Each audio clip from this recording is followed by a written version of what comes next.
কৈলাসহর মহকুমায় ধারাবাহিক চুরিকাণ্ড অব্যাহত। গৃহস্থের ঘর, ব্যবসায়িক প্রতিষ্ঠান, এমনকি বাদ যাচ্ছে না দেবালয়।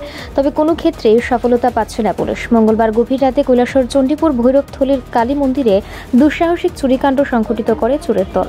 বুধবার পুরোহিত পুজো করতে আসলে বিষয়টি প্রকাশ্যে আসে। স্থানীয়রা জানায়, চণ্ডীপুর ভৈরবথলি অনেক পুরনো এবং সেখানে কালী মন্দির এবং ভৈরব মন্দির রয়েছে।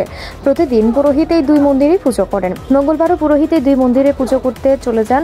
বুধবার তিনি ভৈরবথলিতে আসেন এই দুই মন্দিরে পুজো করার জন্য। তখন তিনি দেখতে পান কালী মন্দিরের দরজার তালা ভাঙা এবং দরজা খোলা। তিনি মন্দিরের ভেতরে প্রবেশ করে দেখতে পান কালী মায়ের মূর্তিতে থাকা স্বর্ণালঙ্কার নেই, পাশাপাশি মন্দিরের ক্যাশ বাক্সটিও নেই। স্থানীয়দের অনুমান, সেই ক্যাশ বাক্সের মধ্যে 20 থেকে 25,000 টাকা ছিল। অন্যদিকে কালী মায়ের মূর্তির মধ্যে প্রায় 2 থেকে 2.5 ভরি স্বর্ণালঙ্কার ছিল। চুরির ঘটনা প্রকাশ্যে আসতেই স্থানীয়রা এসে ঘটনাস্থলে ভিড় জমায়।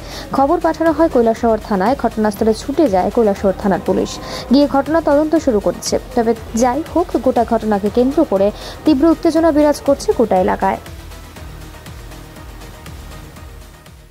চণ্ডীপুর ভৈরবথলি থেকে বলছি। সকালবেলা আমাদের পুরোহিত পুজো করতে এসে দেখেন মন্দিরের দরজা ভাঙা, তালা ভেঙে দিয়েছে।